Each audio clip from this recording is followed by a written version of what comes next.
Hello and welcome all. This is the second interaction in the series Admission Insights. In this series, we bring to you alumni from top universities in the US and Europe and give you introduction so that it can inspire students that who are looking forward to join these institutions. Today, we have Srinivas, alumnus from Cornell University. Cornell doesn't need any introduction. It's been consistently been world's top universities. It was established in 1865. Cornell is situated in a very picturesque town of Ithaca in New York, central New York. They will encourage you to see campus pictures, and it will look a grand university. So today we are Dr. Srinivas. Dr. Srinivas currently serving as a consultant at Alien Innovation Consulting. He has helped raise more than $15 million for technical tech startups in the US and Europe. He did his BTech from SSN College, Engineering College in Chennai, and then he did his MS from Cornell University. He also went on to do PhD from Norway, from Oslo University. So welcome, Shri. We are very glad to have you in this interaction series and would love to hear your story and share with the students aspiring to join Cornell and similar universities. Yeah, thanks for the introduction, Irfan. So could you describe your current work, what you do in Alien Innovation Consulting? So I mainly help like deep technology startups, so it can be from a broad range of technologies to raise R&D funds through non-dilutive public grants. So specifically, I work on US federal grants, NSF, SBAR. It's called Small Business Innovation Research Grants. Today's interaction is mostly focused on your journey to from India to Cornell. So that's in that regard, we want to know. Let's see. After your BTech, what was your thought? How you approached this overall application process? How was your GRE preparation? How that period? Could you describe that a little bit more in detail so that it can help students? So I started like planning maybe in the third year. So my sister, she already pursued her master's in Singapore, so she helped me with the guidance. I also had like my friends who were also planning to pursue masters abroad. So they also like we shared resources like GRE, TOEFL preparation resources, and also like others like templates for like statement of purpose preparation and other resources. So in terms of like starting the preparation, I started like third year of my undergrad program. So in the weekends, I joined like classes for TOEFL and GRE. So mostly I focused only on weekends. Like weekdays, I had like courseworks to do. So since I had like people like helping me around, like it was not that intense. I had like someone like my sister. She's gone through that process. Your sister went to NUS, or which university? NTU, NTU in Singapore. NTU, Nanyang Technical University. Technical University. Another very superb university. Yeah, that was US and Nanyang. Okay, so your sister went through this process and she was helping you a bit. Yes. But you started this process in the third year of engineering. So at least 1 year, more than 1 year of preparation. On average, about 2 hours a week. You are pushing a lot more on weekends, but on average, every week you were putting like two hours a day on average, right? Yes. Okay, so what was your scores for TOEFL and GRE? Should be like TOEFL, I think it was over 100, like 105 or something. 105. But GRE, yeah. How intense was that period? Because you were managing your engineering studies of third year, and then you also had to prepare it for exam. Because like weekends, like we can relax a bit before, like at least first, second year. But after this, you made up your mind, okay, to pursue masters, then you need to put that effort. Okay. So then, like, but it did not affect the coursework, but you don't have much time to do other things. Any so we are just like we had to do just a coursework plus this. Okay, so it was like in the first year and second year it was a study and enjoy, relax, but in third year it was study and study. Yeah. Okay. Yes. Okay, that's a good one. Okay, and let's see, how many universities you applied? So in the US, I applied to 4, plus also like few other universities I applied in Europe. Okay, so because in the first year, I just tried to like see, because I was not sure whether to pursue masters as well. Should I like have some work experience before, so that I was not sure. So I was waiting to see like what university I get, then decide. So that was the plan, like when I applied. Okay. So What four universities you applied? So in the US, I remember like Rochester, I applied, Cornell, and then Rochester also I applied.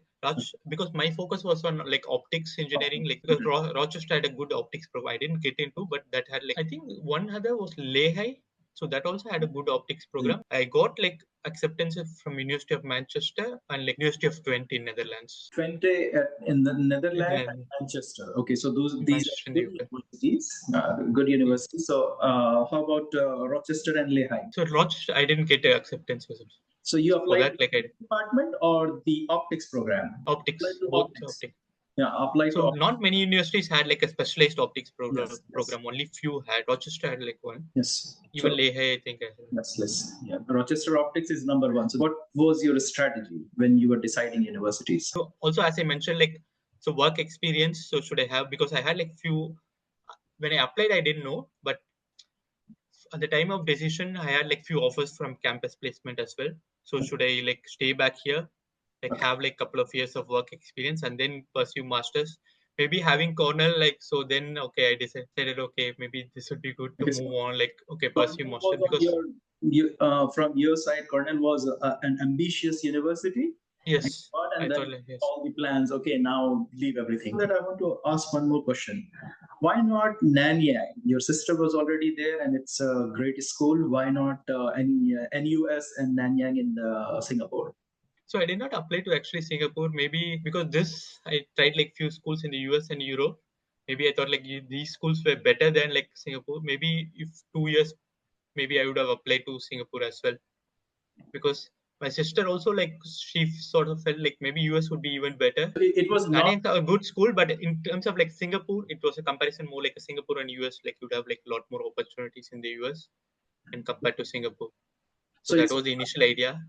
it's not Nanyang versus Rochester, but it's a Yeah, more of a US versus Singapore, and yeah, US was overwhelming yeah. opportunity, overwhelming thing. So your sister gave you feedback that it's better to apply to US or Yes, Europe than Singapore, because after two or three universities there is not much, and the opportunities are limited. Although Nanyang itself is a great school. yes. Okay. Okay. Now the toughest part of all this, your finances. Yeah. How did you manage? What was your uh, tuition fee at that time? And then was there any fellowship that was covering in the offer or at the later? Initially, tuition fees I had to pay from my like my parents supported me. So I think I remember it was like around like for mine was a 2 years program. So it was like tuition fee was around like $50,000. So it was 29 I remember. Okay. And then living expenses and Yeah, etc. like initially my parents like supported me, but then like became a research assistant in a lab, like where I was pursuing Okay. my thesis. So that covered like so the stipend from there, like so that covered my Tuition. like living expenses. Yes, not tuition fee, but that was Living like expenses. only for living expenses. But we had these sort of opportunities, some of it. So it was not like something like rare or something because there were TA positions were also available that also like So probably would cover like living from the expenses. planning perspective of international students, they can more or less be sure that after 4 or 5 months, if they are at a good school, usually professors have research grant and they can get one of these TAs, and that should more or less cover their living expenses. You're working in mechanical engineering, you are working with software, you're working with drug development. Currently, you're working with many fields. So if you have this insights that which fields are doing very well. So if let's say if you have all this knowledge of present, and you're going back in at the time of your applications, master's application, what would that change? You would apply to different departments, or you would apply to different universities, or you would do something different. Yeah, I think like so it depends on like the type of masters, right? Like is it research based? Because there are like one even in Cornell there was a 1 year program like MEng. So that was like not research focused. It was Yes. mostly you have to do coursework and projects. So in terms of like let me maybe first like start the type of program I did. It was 2 years masters. Mhm. So in that I think more than in university it depends on the professors or the research area you want to work with. So you can like look into particular labs, the quality of their research output. I think that's probably like more important than like university as such, I would say, for Okay. those sort of. Plus, in terms of like picking courseworks, I would say like now like interdisciplinary courses like probably would be better because like we see like AI's effect of AI in like all like course like domains actually. So whether like they upgraded their courseworks or is it like what they had like Message is how dynamic is the university, how they yeah are changing, if they are changing their syllabus frequently or adding new subjects according to current yeah market plus need, according to current yeah trends. That will be more beneficial. exactly Okay. for course like 1 year program or the MN's program I would still say the university matters like so what they're like networking like what resources they have for career services those sort of things also matters right? Okay, so let me turn this question. If you have to apply today, you would apply to 1 year masters or 2 year masters that has research. So Doesn't have research, only coursework. so I think it depends on the area like maybe something like computer science like if I'm going to apply for the area that I did like before optics like those sort of things I would still apply like research based masters rather than 1 year. But if you're going like AI, like computer science related, I would think like maybe one, and it depends on your interest, like whether you want to pursue research or academic area or like industry, it's better like 1 year masters, I would say. Okay, so people. Plus, even that those courseworks are tailored for like industry, Okay, people who want to pursue their career in industry. okay. So the message is if they are looking for industry and it's mostly on AI or computer science based work, then 1 year master is sufficient. If Yeah, somebody is looking for research, of course, biomedical or anything hands-on research, technical research, then they need to go for 2 years masters with research. yes, Okay, I think that will be hopefully very helpful for students in planning their what they should focus in 1 year or 2 year. So yeah, thank you, Shri, for your sharing your valuable story today. It's amazing to know many people get inspired when they see a big name like Cornell University, and hope this will be helpful for students that are aspiring to join universities like Cornell, Yale, Princeton, and so on.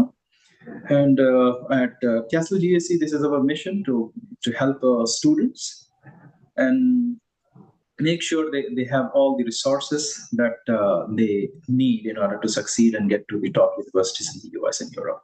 So thank you so much, Sri, for taking our time today. I'm glad to talk to you after some time. It's been, yeah. I think, 2 months. Thanks, Irfan. Yeah. Same here. Like it was pleasure chatting with you. I hope it's helpful to students as well.